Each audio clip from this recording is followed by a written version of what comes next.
Hey guys, Steven here with STS Pickleball, and we have a ton of paddles to talk about today in Paddle Meta Analysis episode 10. So without further ado, let's go ahead and dig straight into it. Okay, so we have a lot to get to today. We're going to be talking about some updates on the J2NF long handle, how the grit's holding up. We're going to dive into the Diadem BluCore, some bread and butter paddles, the Locos, some updates on the BOOMSTIKs. We're going to talk about a little bit about the TrueFoam Waves. We're going to talk about the J2NFT, and we're going to talk about the new J6NF and J6FC+. So we have a bunch to get into. Before I talk about these new paddles though, let's go ahead and talk about the new setup. So I changed a little bit of the perception, just the general reference angle as far as the camera is concerned. Made it a little bit less claustrophobic so you can see a little bit more of what's going on. Over here, you'll see a scientific microscope that I'm actually going to be utilizing for more objective information as far as grit style, the weave patterns on these particular surfaces. Of course, over here, you can see the graffiti machine, which is what measures twist weight and swing weight on pickleball paddles. And I'm just going to be becoming a lot more of an objective channel. So this is going to become a lot more scientific in practice, right? So I'm actually going to be dropping probably about, I don't know, $10,000 or $15,000 on a lot of different equipment just to really upgrade this whole process for you guys. So we're going to be talking about very accurate RPM numbers, power and pop testing. I'm going to be building out my own sweet spot machine with an accelerometer so that I can really dial in the actual sweet spot heat map on different paddles. And then we're actually going to be diving into grit levels as well with some visuals on that too. So it's going to be really, really cool once I get this all set up, and I'm super excited to get it all going. So this was actually my first attempt at a scientific microscope, and it doesn't get as detailed as I wanted it to be. So I'm going to be sending this back and getting a much higher quality one, but I'm really excited about this process and I can't wait to share it all with you guys. So first up, we can go ahead and talk about the J2NF long handle. Super solid grit levels on this. This particular paddle is definitely my go-to right now. This one and the J2NFT are still my, kind of my bread and butter right now. Definitely my paddles of choice as far as a comfort zone goes. So if I was to go to, a tournament tomorrow, I would probably take the J2NF long handle just because there's a little bit more room for two-handed backhands, which I've been utilizing a lot more on returns and drops. And on dinks as well, I'm not super confident with them on dinks. Sometimes I pop them up a little higher than I want to, but generally speaking, the longer handle is really nice, and you still do maintain a very large sweet spot. So the J2NF long handle is going to be in between the lower to middle end on the power spectrum these days. We're talking about maybe about 12 to 15% less power overall than something like a BOOMSTIK or a GX2 power. But overall, the sweet spot is massive on this paddle. The price is great. The performance is definitely there. And again, half the price of a BOOMSTIK for 15% less power is really solid, especially given that it has a very relative sweet spot, especially if you put weight in the same spot that the BOOMSTIK is in. This plays really, really solid for the price. So again, still my top pick right now in 2025 is going to be the J2NF long handle and the J2NFT. The J2NF is also really nice if you want a little bit more pop, and then the J2NFK is also super nice if you want even a little bit more pop. As far as saving some money on these, of course, all the carbon fiber and titanium face paddles, so the J2NF long handle, the NF and the NFT, you can use code STS10, and that's going to give you 10% off all these paddles and give you about $20 off on those. And then you can also use my code STS Pickleball for anything Kevlar specific, so like the J2NFK, and that's going to give you $20 off anything Kevlar on the Honolulu website. So little update on this. Grit's holding up really nicely. I ran some spin metrics on this just the other day, and it is holding up better than most paddles in the space right now. We'll be diving into some more objective metrics on that in some upcoming videos, but I do want to give you some positive feedback as far as how these are holding up. Definitely more durable than their polypropylene counterparts, and so yeah, these are doing really, really well in my testing right now. So we'll go ahead and dive into something next. So before we get into the J6NF and the J6FC+, a real quick way to support my channel is to just hit that subscription button down below, hit the little notification bell next to it, and you'll always be notified every time a new video drops. You'll always be up to date on all the new scientific information that I'm working on my channel. Yeah, so I threw the J2NFT in here, threw some weight right where the BOOMSTIK has weight. Something about that's been feeling really, really nice lately for my game. But yeah, J2NFT also holding up really, really well with grit.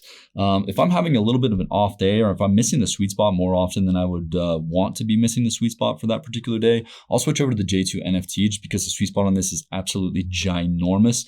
And it also has, enough power to be competitive in, competitive play with how everything is more power oriented these days. So the J2NFT is definitely a top pick for me as well right now, especially when I'm having a bit of an off day, which happens more often than I would care to admit. So let's go ahead and jump into the J6FC Plus and the J6NF. So, amazing that these have, updated graphics, right? They did a really good job on these. I've been playing with these for a while now. And, I would say that the J6NF is still my personal pick. I do like the more plush nature of the J2FC Plus, but I think that just in this day and age, just having a little bit more pop and a little bit more rigidity off the face just gives a little bit of an edge if you can control that and keep some of your shots down. I will say that these, for elongated battles, have the largest sweet spot of any elongated battle I've ever tested, even a bit larger than the Selkirk BOOMSTIK. It's pretty relative. The BOOMSTIK and this are very relative in sweet spot size, but I would say that these two, the BOOMSTIK elongated and the J6NF and J6FC Plus, all have the largest sweet spots for elongated battles in the space right now. I could easily pick this up and play with it. But yeah, honestly, this was both of these battles are battles that I picked up and just started playing very, very well with right off the rip. Of course, aesthetically speaking, I definitely prefer the aesthetics of these over the original aesthetics. They're a little bit more plain, a little bit more kind of homogenous within the landscape of aesthetics in the pickleball world right now. But I do think that they look really nice, with the white on white, the new graphic and the new text on the side. So yeah, I would say the J6NF and the J6FC Plus are really, really good if you're looking for an elongated battle with a huge sweet spot. So specifically the NF is going to have a little bit more pop, a little bit more rigidity off the face. This one's also going to have a little bit more feedback off the face, right? So you'll notice where the ball is coming off of the face when you hit it. Whereas with the FC Plus, you're going to notice it does have, it's probably a little bit more forgiving. It is a little bit more plush off the face. You get a little bit more dwell time, just a little bit more dwell time. But it's also a little bit more muted, right? So you're not going to know specifically where the ball comes off on the face as well as with the NF. You're also not going to have as much aggression on hand battles and shots like that at the kitchen line. So because you're lacking a little bit more pop and a little bit more rigidity off of this. Again, very relative in play. The FC Plus is going to have a little bit more plush nature off the face. It's also going to have a little bit more control-oriented aspects. J6NF is going to have a little bit more pop, a little bit more rigidity, and a little bit more aggression in play. So really, Honolulu's just been killing it lately. They've just been doing such a good job. So props to Honolulu for just knocking it out of the park and also upgrading some of their aesthetics and stuff. So, but yeah, so really, really happy with everything going on in the Honolulu space right now. Let's go ahead and jump into these new Diadem BluCore battles. So they are utilizing their 18K weave, just like we saw on the Diadem Edge 18K. It does get really solid spin, definitely very, very good spin. I would say that the only real drawback with these new Diadem BluCore paddles is the sweet spot, right? So these are going to be very relative to the wave in play style. When you do hit the sweet spot, they do have a solid amount of power. They actually feel really, really nice in the smaller sort of sweet spot that they do have. The 18K weave also adds a little bit of rigidity off the face as well. So you get some nice pop with that particular weave style. And then also, with that 18K weave, you're also getting a lot of spin, right? And we noticed that with the original Diadem 18K, it was the top spinning battle when it first released. Now with this, with the foam core, along with that 18K weave, it does get really good spin. There's a lot of good things going for this battle, just like the carbon waves, right? So, the carbon wave does have a lot of good things going for it. It's just a bummer that the sweet spot is pretty tight, right? So you've noticed people like, Chris Olsen's brother, Isaac, right? So he loves this paddle, right? Specifically the carbon one, because he's an elongated player. But the downside for some players like myself, like in the 4.0 range, I don't hit the sweet spot as much as I would like to hit the sweet spot. And so this was a little off-putting for me, right? It wasn't as consistent as I wanted it to be. I would say the waves, if you're very consistent on the sweet spot, I would say the waves and the Diadem Edge 18K are going to be more high-level player paddles, right? So if you're hitting the sweet spot very often, you do get a really nice rebound effect, and you get a ton of spin off of both of these paddles. Even more spin off the waves than you do with the Diadem. But the downside, of course, is the sweet spot. It's not going to be nearly as forgiving as, a lot of these Honolulu paddles that we have on the table right here. So, and then, price wise, so the Carbon True from Waves do come in at $280 or $252 after discount code. So about like $70 to $80 more than a lot of these Honolulu paddles. And then the Diadem Edge BluCore is going to be coming in at $250. You can get 10% off with code STS Pickleball on this one, making it $225.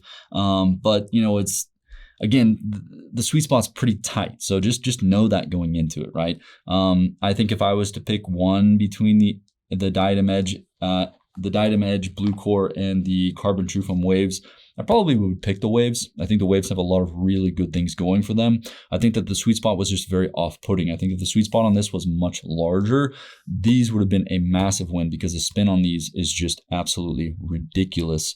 But it's just hard to justify for $252 when you could grab something for around $175 that really has just about everything else going for it, and a much larger sweet spot and is much more forgiving, right? So that's the Waves and the BluCore update.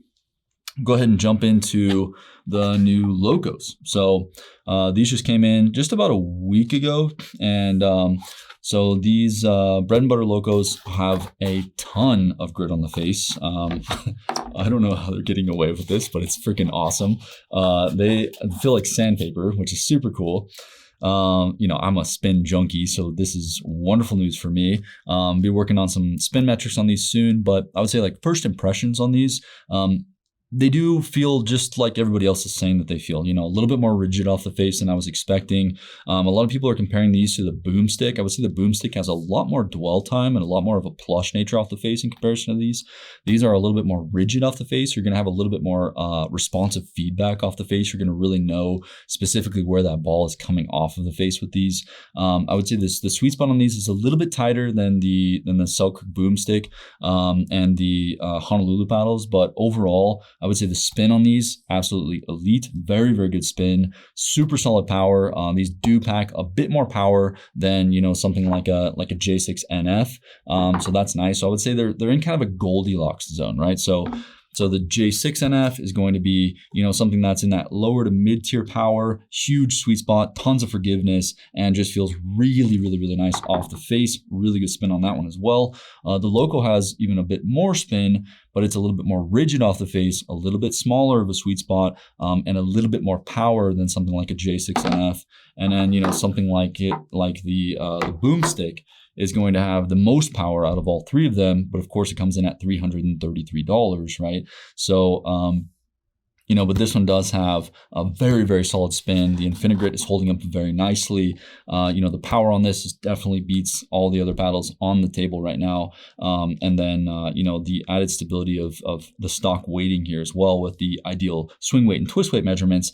I think that this is a very solid purchase right now. But again, only if you can justify $333. I mean, specifically performance-wise, these are very, very good. And then the J6NF is also an easy recommendation, and the Loco is also an easy recommendation. I would say that, something like the Carbon Waves or the Diadem Edge BluCore are going to be harder to generally recommend just because they're not as forgiving. And I feel like a lot of you are going to get those paddles and be a little underwhelmed with how your game feels with them, So a little flimsy, a little odd, a little just weird off the face unless you really, really pinpoint that sweet spot on your hits and your drives and your serves.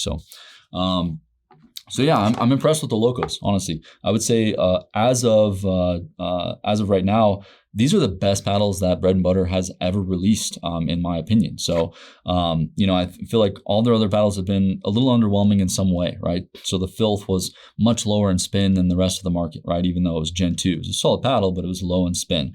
A lot of their other paddles, like their Fat Boy was kind of fun, back when, the Mach 2 Forza was really kind of popping off, and Control was a little bit more part of the game. I feel like that was a pretty solid paddle. But again, it didn't have nearly as much spin as the Mach 2 Forza, and just kind of, I feel like they've just competitively speaking, they've always been a little bit behind. Marketing wise and advertising wise, killing the game, right? Just incredible, right? Some of the best in the entire space, probably the best.